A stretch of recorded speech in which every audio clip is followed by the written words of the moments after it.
भ्राता श्री बागेश्वर धाम सरकार आए तो अनेक बार है ब्रजमंडल, लेकिन जिस पद्धति से आज आए हैं उस पद्धति से आगमन पर सब ब्रजवासी और यहाँ विराजमान सब वृंदावन के वासियों से महाराज जी का और सब सनातन हिंदू एकता पद यात्रा करके आने वालों का ब्रज वृंदावन में बहुत स्वागत है, बहुत बहुत अभिनंदन है।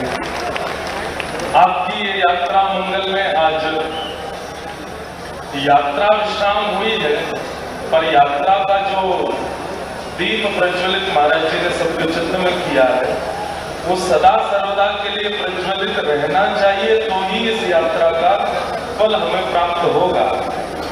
कल भी रात्रि में एक चर्चा हुई थी, आज भी मैं उसी बात को कहूंगा कि जो वेदना जो चिंतन प्रत्येक भारतीय का होना चाहिए वो इस वक्त केवल एक महाराज जी का। ये चिंतन, ये वेदना और ये चिंता आप सबकी होनी चाहिए, पूरे भारतवासियों की होनी चाहिए। लेकिन बात वो स्पष्ट है कि विशाल अग्नि को प्रकट करने के लिए एक माचिस की तिल्ली काफी है। ऐसे ही हमारे महाराज जी ने ये एक प्रज्वलित कर दिया है बस इस भाव को, ये ठंडा ना होने पावे, ये समाप्त ना होने पावे।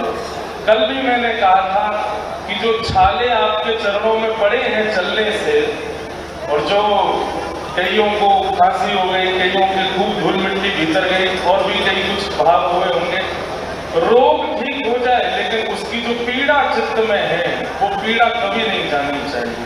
ये पीड़ा सदा बनी रहे तो ही इस पद यात्रा का जो भाव है वो पूरित होगा, वो निश्चित पूरित होगा।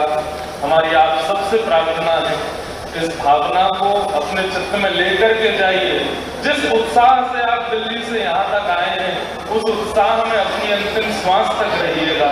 उत्साह आपका विश्राम ना ले, ये हमारी भावना आपके चित्त में है।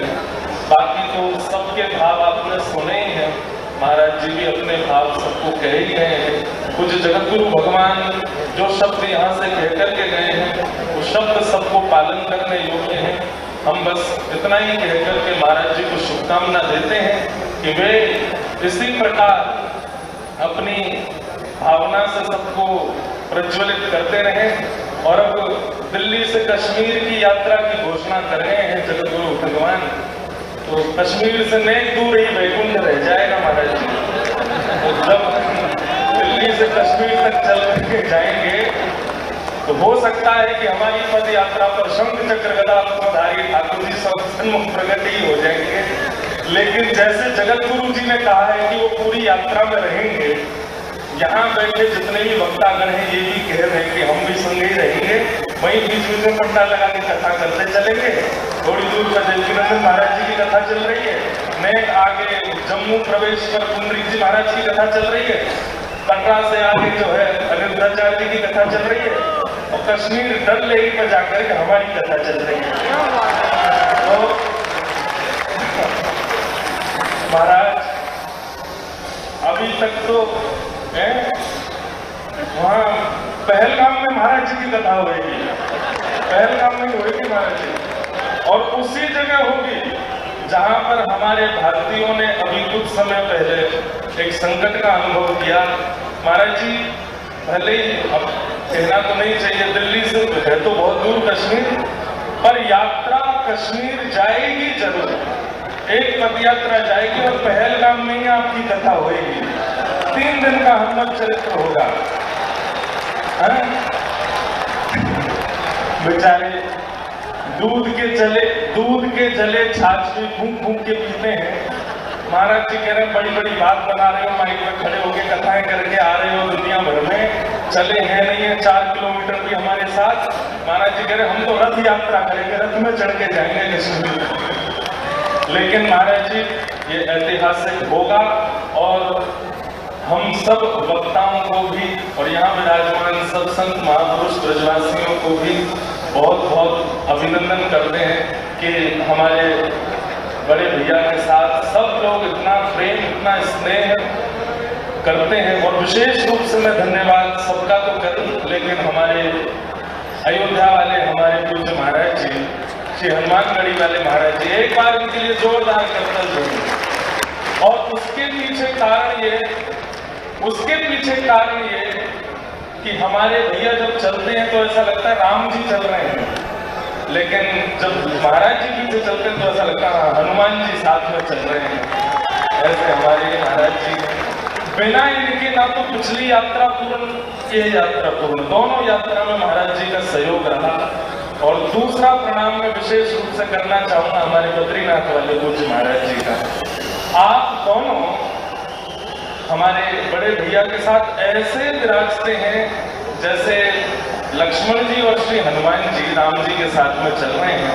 हम लोग तो बीच बीच में आ जाते हैं फोटो खिंचाने के लिए, लेकिन वास्तविकता तो यह है कि पूरी यात्रा, इतनी कठिन यात्रा में आप सब लोग रहे, पर पूरी यात्रा में दोनों महापुरुषों ने जो संग दिया है हमारे भैया का, आप दोनों को हम बहुत बहुत अभिनंदन करते हैं। और इस बार की यात्रा में हमारे परम प्रिय मित्र हमारे माधवदास जी, ये भी पूज्य महाराज जी के साथ में पूरे रहे। ऐसे लोगों का विशेष धन्यवाद करना है जो एक क्षण के लिए भी किसी प्रकार के किसी श्रेय के मोहताज नहीं है, लेकिन केवल साथ खड़े हैं, पीछे से पूरा बल दे रहे हैं। सबको हम प्रणाम करते हैं। आप सब लोग तैयारी कर लीजिए और ऊनी शॉल वगैरह बनवा लीजिए, स्वेटर बनवा लीजिए, क्योंकि कश्मीर में ठंड बहुत ज्यादा पड़ती है, चल करके जाना पड़ेगा। लेकिन यात्रा सफल तब मानेंगे, यात्रा महाराज जी यात्रा सफल तब माने कि इतने जोश में गए कि गर्म कपड़े पहनने की आवश्यकता ही नहीं पड़ी। कश्मीर की सर्दी में भी खुले खुल रहे महाराज, और वहां ये पीले झंडे पिछली बार ओरछा में लहराए थे, इस बार वृंदावन में लहराए। ये तो सेफ जोन है। अब तो वहां जाएंगे जहां जाकर के करने में हम हिंदू राष्ट्र और हिंदू गौरव का एक भाव आगे रख सकते हैं। आप सबको इस मंगलमयी यात्रा की खूब खूब बधाई हो। अरे नहीं, जोर से बोलो, बधाई हो।